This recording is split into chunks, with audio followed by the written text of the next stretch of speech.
की जय। भारत माता की, गौ माता की। परम वंदनीय व्यासपीठ पर विराजमान विक्रम प्रसाद महाराज अपना विस्तारनी अंदर भागवतजीना ज्ञान जन जन सुधी पहुंचे एना माटे कथाना माध्यमथी सतत एक यज्ञ एमणे आदर्यो छे। दरेक गामोमां जईने आवी गरमीमां पण पोते सतत लोको वच्चे जईने भागवतजीनो प्रचार प्रसार थाय, लोकोमां एक ज्ञान गंगा वहे ए माटे काम करे छे। व्यासपीठना चरणोमां वंदन करूं छुं। एवा ज आपणा लोकप्रिय नेता, आपणा पूर्व मंत्री, आपणा पूर्व सांसद અને આપણા બધાના આગેવાન આદરણીય પરબતભાઈ પટેલ સાહેબ, એવા જ આપણા વડીલ અને પૂર્વ ધારાસભ્ય અને બંને જણ અમારા ડેરીના સાથી અડીખમ યોદ્ધાઓ છે એવા જેકે સાહેબ, અહીંયા બધાના નામ લઈએ કાંઈ એવું છે, પીએમ ભાઈ, જીવરાજબા, बाबरा भाई, तेजा भाई, दिनेश भाई, हमारा सेक्रेटरी नाम कदा बोलवा रही गयो छे। बाकी तो बधाना भाई भी आई गया है। लक्ष्मण भाई करीन बधा है तमारा, खाना भाई जी करीन छे के नागजी भाई सुधी, अहींया रूपसी भाई, मयाराम भाई, थाना भाई, लक्ष्मण भाई बधाना नाम बोलाव्युं छे। धनसी भाई तमारी लाइन आई गई हेमंतजी बराबर। ए गोविंद भाई आव्या छे त्यांथी बधा आगेवानो वडीलो हमारा रेवापरी बापजी वच्चे छे, एमने पाछळ से रायमल भाई मास्टर छे, विनोद आई गयुं बधानुं नाम। चलो धन्यवाद। माताओ बहनों, आम तो भागवतजीनी कथा बापजी करवाना छे, तमारे सतत आने सांभळवानुं छे, जीवनमां उतारवानुं, अने એટલા માટે જ આપણે કથામાં આવતા હોઈએ છીએ। પણ પહેલા તો મારે કરણપુરા ગામને અભિનંદન આપવા છે કે સરસ મજાનું મહાદેવજીનું એક મંદિર ભોળાનાથનું તમે નિર્માણ કર્યું। હું તો અંદર જઈને જોયું, એની કોતરણી, એની વ્યવસ્થા ખૂબ સરસ છે। અને શુભ કંઈક થવાનું હોય, સારું થવાનું હોય ને એટલે કેટલાક ચિહ્નો દેખાય, એમાં ચકલીઓના માળા પણ સરસ મજાના ત્યાં થઈ ગયા છે। એટલે ખૂબ સરસ મજાના મંદિરની અંદર ભગવાને તમારી ખૂબ સારી શરૂઆત કરી છે। ભોલાનાથ અહીંયા આવ્યા છે ને આજથી નર્મદાજીનું પાણી પણ આપણા તળાવમાં એની શરૂઆત પણ થઈ ગઈ છે। એટલે ભગવાન બધું સારું કરે। અહીંયા કથા થાય, જ્ઞાન ગંગા થાય એટલે સાક્ષાત નર્મદાજી પણ પધારે। તો કેટલું રૂડું કહેવાય। આવો રૂડો અવસર તમારા ગામના આંગણે થયો છે। કથાનું આયોજન પણ બહુ સરસ કર્યું છે। દીકરીઓને બોલાવી છે, બધી આપણી કુમાસીઓ, આપણા સગાવાળા, સંબંધી બધા અહીંયા આવ્યા છે।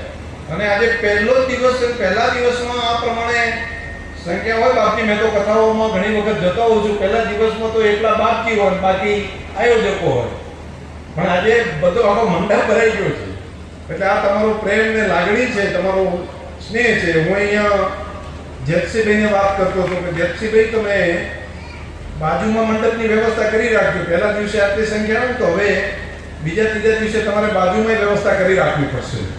तो आ शुरुआत में जो आ प्रमाण स्नेह और प्रेम लागणी हो तो बहुत मोटू पेलू थशे। हूँ हमणां नागला गयो तो त्यां पण नागला गामे जीवराजबा खूब सारी कथा तमे करावराई, एटले ए पण तमारुं बधानुं सारुं हतुं। एटले कथाना माध्यमथी जीवन बदलाय छे। जीवन बदलवा माटे मौका घणा बधा मळे छे, परंतु क्लिक थी जाए तो घणी वखत तो वरसाद गमे એટલો વરસે, પલળવું હોય, ભીંજાવું હોય, પણ રેનકોટ પહેરી જાય તો શું થાય? તો રેનકોટ પહેરેલો હોય તો પછી પલળાય નહીં, ભીંજાય નહીં। એટલે મને લાગે છે કે રેનકોટ કાઢીને ખુલ્લા થઈને બાળક જેવું જીવન થઈને જો અહીંયા આગળ આવીએ તો બિલકુલ આપણું જીવન બદલી શકાય। नहींतर बैठा हुआ अहीं घरे बहनों शू थतुं हशे, खेतर पेलुं शू हशे, पेलो तो मारो बेटो बोलावतो तो पण थोड़ो काम आडू जोतो तो, जो मन में ए फास्ट चाल्या करे तो अमदाभाई कहीं एमां मेल आवे नहीं हशे। तो आ જીવનમાં બધા લોકોને જ્યારે જ્યાં હોઈએ ત્યાં મનથી, તનથી, આત્માથી, બુદ્ધિથી, ચિત્તથી બધી રીતે હાજર રહીએ.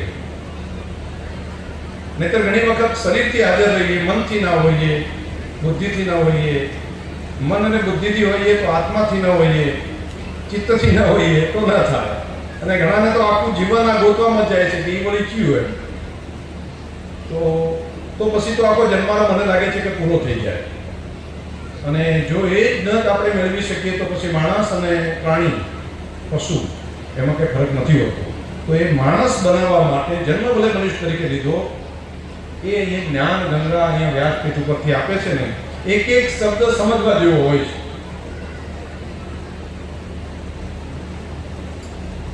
ભાગવતજી મૃત્યુનો ભયને દૂર કરે છે.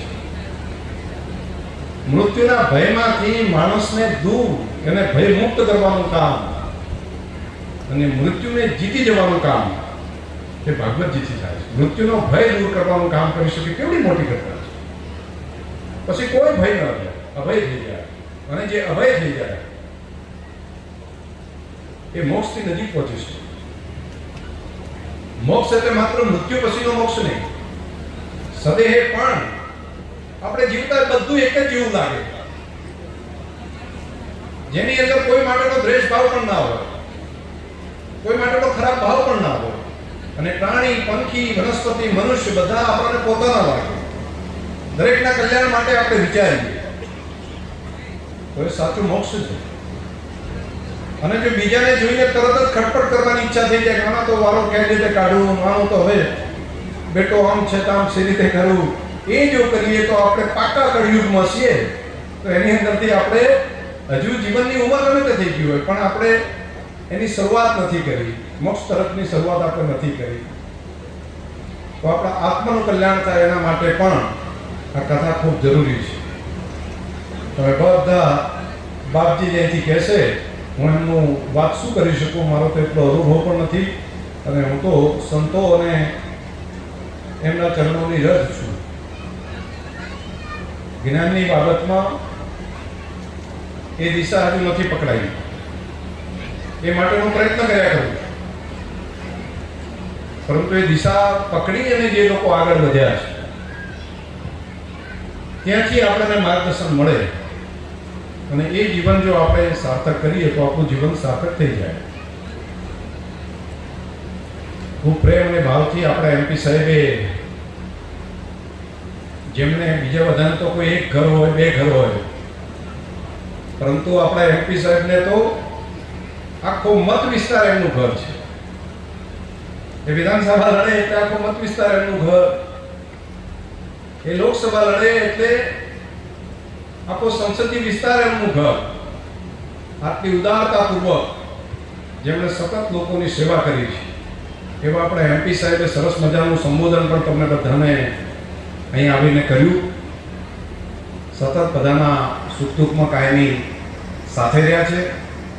બધાના સુખ દુઃખની અંદર એ મદદરૂપ પણ હોય છે. આપ સૌને ભરોસો આપું કે તમારા બધાના સુખ દુઃખમાં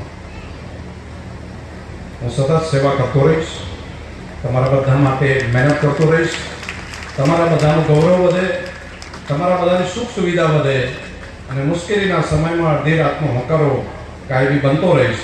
આપ સૌએ પ્રેમ અને લાગણીથી માતાઓ બહેનો સહિત બધાએ જે અમારું સ્વાગત સન્માન કર્યું એનો તો રાજીપો થાય.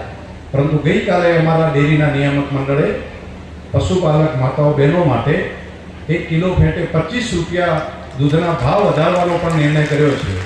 અને એ માતાઓ બહેનોના આશીર્વાદ સતત મળ્યા કરે. દૂધના ભાવ વધારવાનો નિર્ણય કર્યો પણ સાથે થેલીઓ જે વાપરે છે એના ભાવ નથી વધાર્યા. તો જે દૂધ ખરીદે અને વાપરે દૂધ એના માટે રૂપિયો ભાવ વધારવાનો નહીં.